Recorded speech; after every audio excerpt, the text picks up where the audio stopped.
Reiner Harris, and welcome to Pop Culture Tarot. I've been wanting to do this series for a really long time.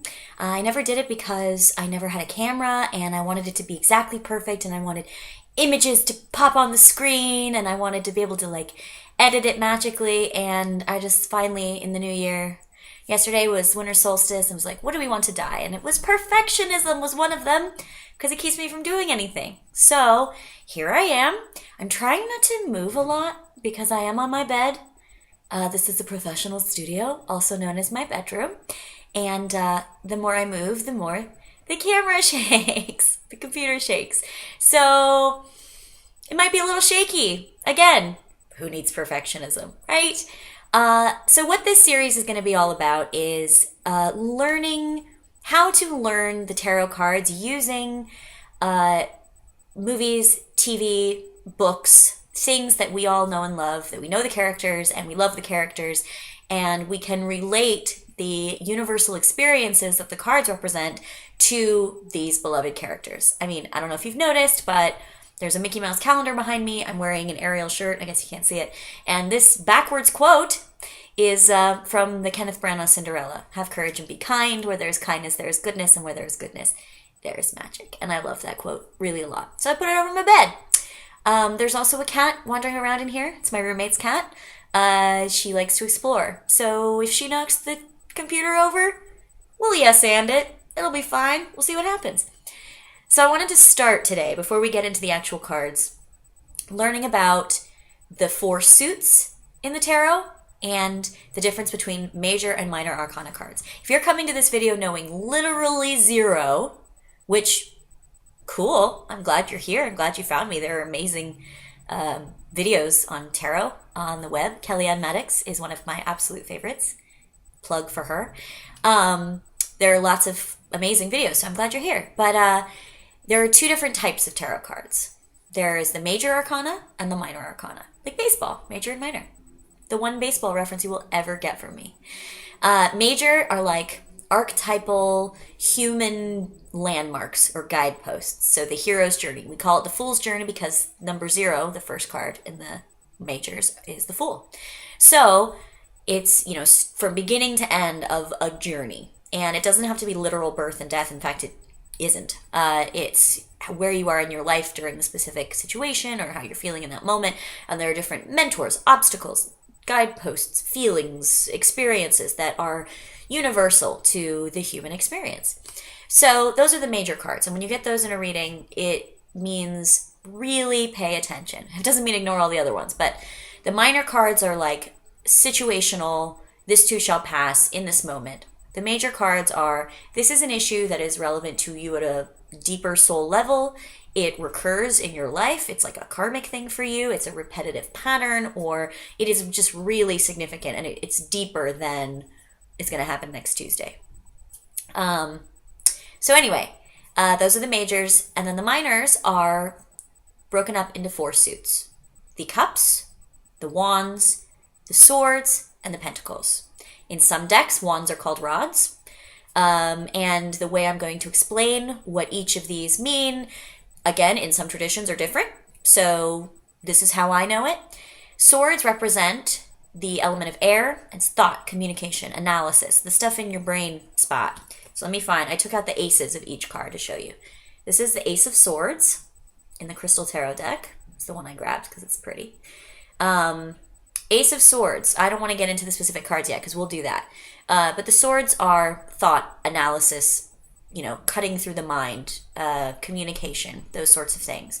The sword, I get swords a lot because I'm in my brain spot. I am constantly analyzing and thinking and reading and analyzing. And did I say analyzing? Then there's pentacles. Pentacles represent things of the earthly plane. The element is earth. Things that are tangible. You can grab them, you can hold them. Your body, your home, your money. Cat. Oy vey. Anyway, so things that are on this human plane that you can touch, not in the ether. It's not a concept, it's a thing. It's money generally, but it can be health, home, that sort of thing. Then you have cups, emotions, intuition, spirituality, connection. It's the yin It's all the lovely flowy things, and it's water, flowy. Then wands. Wands are passion, inspiration, making things happen, action. It's the yang, right? So fire. Fire and water. Ooh. So those are the 4 suits. So when you get into tarot, there are different placements and different spreads, which we'll get to at some point. And where those placements, where those cards are, affect how you read the different cards. But each card does have sort of an inherent understood meaning. Now, that's not to say a card can't mean something specific to you, because that's one of the great things about tarot is it connects to you. You can see what's in the card. You can analyze different symbols and things like that. But what I'm going to be doing is using pop culture, things we all love, right? Disney movies, Harry Potter, Star Wars, Doctor Who. I'm just naming nerd things, but things we all imbibe into our brains and our hearts since childhood. And using those to get a handle on the meanings of the cards, because sometimes that's what stops people from learning tarot. It's like, ugh, it's too many cards. I can't, too much, can't deal. They carry on the little book and they look through each little thing, and it's just takes too long. It loses some of the magic of it when you're like, hold on 1 second, let's see what this. So we're gonna do the first card in the deck today. We're gonna start at the very beginning. Okay, now that we're here, might as well. So sorry for the shaking. Who knows if I'm even gonna post this? I probably should, since New Year's resolution wise, it's all about not wanting perfection and just doing it, but we'll see. So the first card is the Fool, and the Fool is the first in the Major Arcana cards, but it's number 0. You are starting from scratch. And the character that I think of with the Fool is Pinocchio. So cute, right? Little Pinocchio made out of wood. He's born. He is a newborn child, but he has all the faculties of a little boy. He can walk and talk and see and experience and respond back. He has no baggage. He has no sense of danger. He's the toddler who will jump off the couch because why not, right? He doesn't know he's going to get hurt. So Pinocchio is the perfect representation to me of the Fool card. Now, let me find the Fool card because I didn't ahead of time. How y'all doing? Where y'all from? Thanks for joining me today here at Pop Culture Tarot. If I can figure out editing, this will be gone. Pinocchio is cute. So he doesn't know not to trust Honest John, right? And what is his name? Gideon, right? The cat. He doesn't know. He's like, cool, that sounds great. An actor's life for me. I'm on board, right? I know what that's like. And so Pinocchio is just ready to experience. He's ready to accept. He's ready to understand. He just wants to be in the world. He's excited. He wants to do it. Now, in this card, you see there's a puppy. Now, they're on the edge of the cliff, and the puppy's looking up at the dude like, why are you about to jump? Stop. I know you're happy, but, check your space. Check your surroundings. You're about to jump off a cliff. So the Fool is so excited and so naive and so just ready to take that leap of faith that he's about to take a leap of death over the cliff. You don't want to be that person. And sometimes if the Fool comes up reversed, it's a warning. It's like, good on you for being excited and jumping in, full force. Check your space. Make sure you're not about to walk off a cliff, right? Be aware. Understand what you're getting into, yeah?